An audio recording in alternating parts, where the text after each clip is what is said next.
Imagine que tu étais simplement en train de vivre un film qui justifierait l'existence de la personne que tu deviendras dans 10 ans. Qui penses-tu que tu deviendras?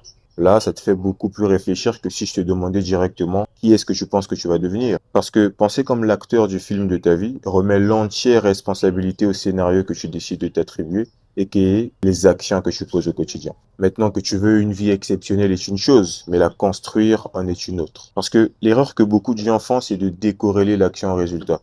Ils veulent le grand résultat final sans comprendre que ce sont les petites actions apparemment insignifiantes et sans conséquences qui mènent petit à petit vers ce grand résultat qui, par définition, résulte de quelque chose. Steve Jobs disait, si vous regardez avec attention, la plupart des succès obtenus du jour au lendemain prennent beaucoup de temps. Et ce n'est même pas une question de prendre beaucoup de temps, mais plutôt de faire de petites actions répétées avec constance dans le temps. Parce qu'au bout de 5 ans, c'est 5 ans qui s'écoulent. Et si tu ne décides de ne rien faire, bah, ça t'aurait pris beaucoup de temps pour ne construire rien au final et ne devenir rien. Mais si tu développes sérieusement un business, bah, ça t'aura pris beaucoup de temps pour construire quelque chose de fort. Dans un premier temps, tu as certainement remarqué que lorsque tu discutes avec des gens, tout le monde dit qu'il veut être en bonne santé, intelligent, riche, puissant, influent, etc. Et combien de personnes le deviennent réellement? Seulement 1%. Et ça me faisait extrêmement réfléchir. Je me disais, pourquoi tout ce que tout le monde veut se retrouve dans les mains d'une très petite portion de la population? Car en réalité, ce n'est pas juste une question de vouloir, parce que crois-moi, pour vouloir, tout le monde veut, hein. Mais plutôt une question de montrer à Dieu que tu es la personne qui mérite d'avoir. Et comment est-ce que tu le fais? Bah, en faisant simplement ce que les autres refusent de faire par paresse. Ça, c'est quelque chose que j'ai longtemps constaté dans le domaine de la musculation, par exemple. Les gens qui me disaient, t'as un beau physique, t'es musclé, etc.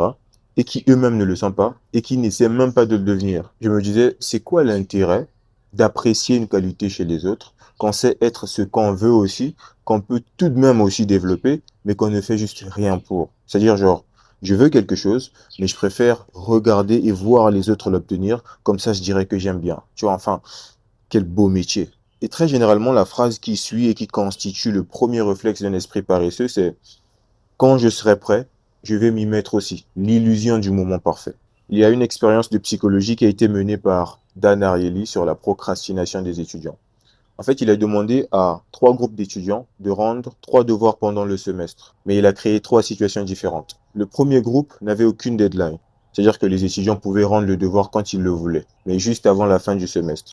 Résultat, la plupart ont repoussé jusqu'à la dernière minute. Pourquoi? Parce qu'ils pensaient qu'ils avaient toujours le temps et qu'ils le feraient quand ils seraient prêts, etc.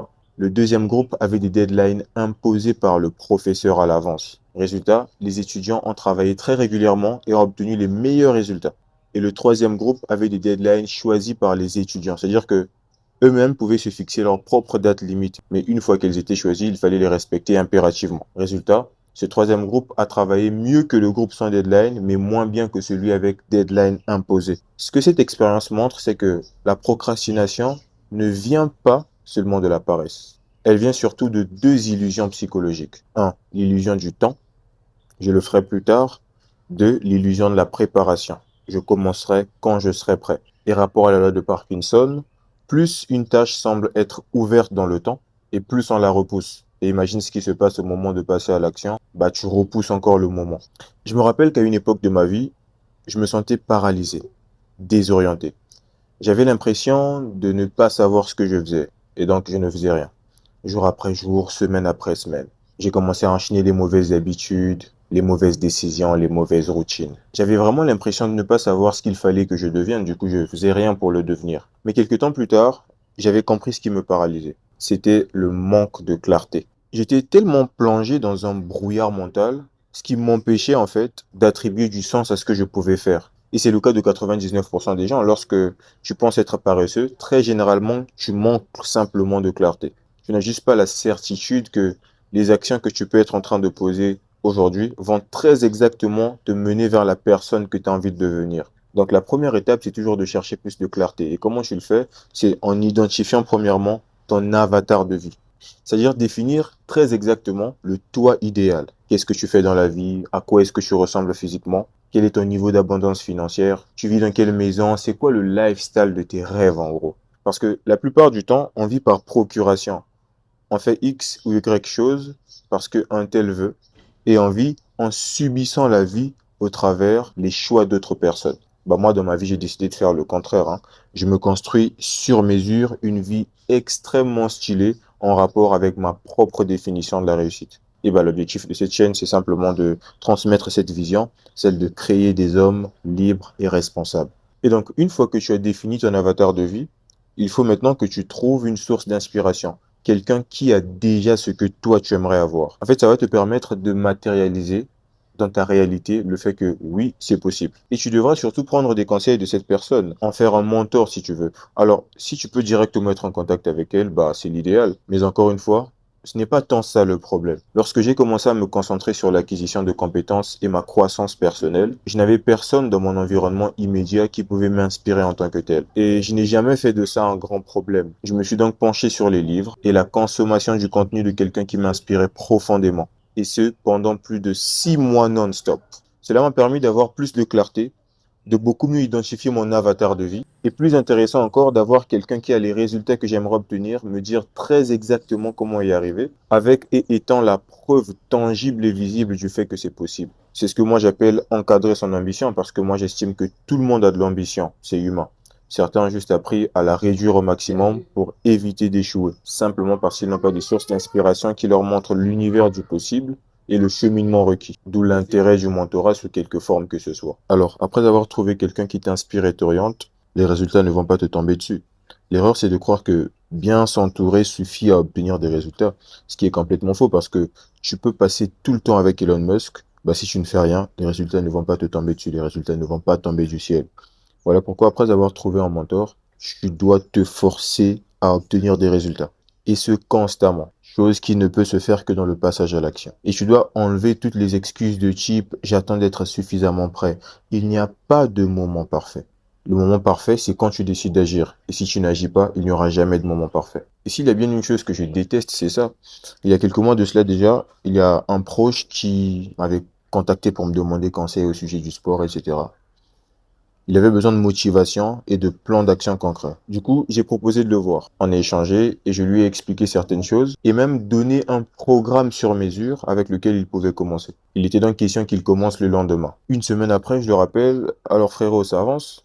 Et là, il me sort toutes les excuses du monde que lui il appelle des imprévus, des problèmes qu'il a rencontrés et qui lui ont empêché de commencer jusque-là. J'avais juste envie de le baffer parce que vous vous dites que les gens qui ont la vie et les résultats que vous souhaitez obtenir n'ont jamais eu de problème, genre zéro imprévu, zéro adversité, et ça n'arrive qu'à vous. C'est quand même marrant ça, non? Et donc je vais rétablir la vérité vite fait. Ils ont eu autant, voire plus de problèmes que toi. Et le fait qu'ils aient décidé de faire les choses malgré ça les rend exceptionnels par définition. Et donc le cheat code mental que tu dois utiliser, c'est lequel? C'est de te dire, lui aussi, il a certainement rencontré la même situation, voire pire, mais ça ne l'a pas empêché d'avancer. Alors moi non plus. Et tu continues à faire les choses sans te poser plus de questions. Je vais te raconter une anecdote. Kobe Bryant. Kobe Bryant, 1997, lors des playoffs de la NBA. Il n'a que 18 ans et son équipe, les Lakers, joue un match décisif. Bah, le coach décide de lui faire confiance dans les dernières secondes du match. Qu'est-ce qui se passe? Il rate 4 tirs d'affilée, ce qui était très décisif, et ils ont perdu le match. Les médias se moquent de lui, ça parle à gauche, à droite, on dit qu'il est trop jeune, qu'il n'a pas de talent, qu'il ne mérite même pas d'être là, etc. On dit même que le coach devrait le mettre sur le banc.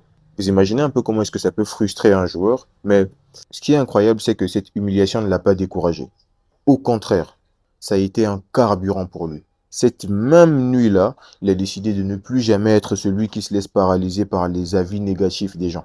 Et donc, il a commencé à mettre en place une routine extrêmement folle. Entraînement à 4 heures du matin, des milliers de tirs par jour, justement pour faire progresser et améliorer sa capacité à marquer des points. Et ça, il le faisait chaque jour. C'est-à-dire qu'il a commencé à développer une discipline presque obsessionnelle. Et donc, des années plus tard, vous connaissez Kobe Bryant, 5 fois champion NBA, MVP, une légende du basketball. Et c'est quoi la leçon dans ça? C'est que parfois, le moment où tu veux abandonner est exactement ce qui peut te transformer. C'est justement ça qui différencie la mentalité d'un champion de celle des autres. Et toi, tu es prêt à abandonner parce que quelqu'un a donné son avis, s'est moqué ou n'aime pas ce que tu fais. Bah, toutes les légendes ont vécu ça. Alors prends des décisions de légende et donne-toi encore plus. Deviens obsédé et obtiens progressivement des résultats tellement exceptionnels que ça les choque. Parce que c'est toujours une question de ça lorsque tu vis des frustrations aussi pareilles. bah, tu te retrouves à être en face de deux décisions. Soit tu abandonnes complètement, comme c'est le cas de nombreuses personnes dont on n'entend pas parler aujourd'hui, simplement parce qu'elles ont abandonné après avoir été frustrées, ou tu décides de faire les choses avec une énergie multipliée fois 10 millions. Et c'est là que tu deviens une légende dans l'histoire. C'est là que tu deviens Kobe Bryant. C'est là que tu deviens Michael B. Jordan. C'est là que tu deviens n'importe quelle autre légende qui n'a jamais eu une histoire à 100% parfaite. Il y a toujours ce carburant qui vient transformer ta mentalité et qui t'amène à prendre des décisions tellement obsessionnelles qu'on se dit, toi, t'es un fou. Et ça doit être ça l'objectif, le fait que les gens disent, toi, t'es un fou. Comment tu peux prendre une décision aussi folle? Comment tu peux te mettre à poser des actions avec une telle obsession qu'on se dit, non, toi, t'es pas normal. Et c'est justement les personnes obsédées qui finissent par avoir l'admiration et qui finissent par avoir un succès tellement dérangeant que bah, ça devient juste indéniable de dire que ce sont des personnes compétentes. C'est justement de ça qu'il s'agit. Et je ne sais pas si ton niveau de conscience est assez élevé pour reconnaître que ce que je dis a énormément de profondeur. Je ne sais pas si c'est Cristiano Ronaldo qui l'a dit.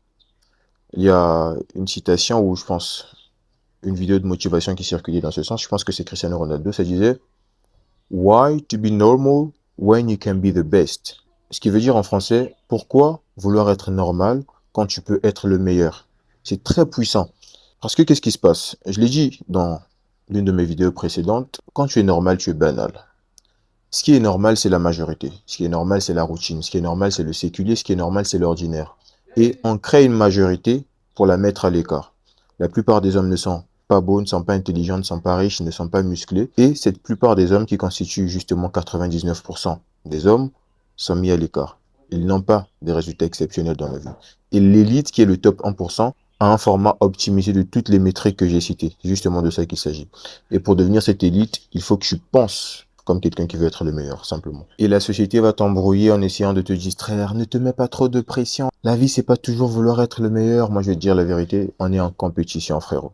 Que tu le veux ou non, que tu l'admettes ou pas, on est en compétition et c'est celui qui sera le plus obsédé qui sera le plus admiré. Ça, tes parents vont peut-être te faire croire le contraire en te disant, tu te mets trop de pression, vas-y doucement, vas-y lentement.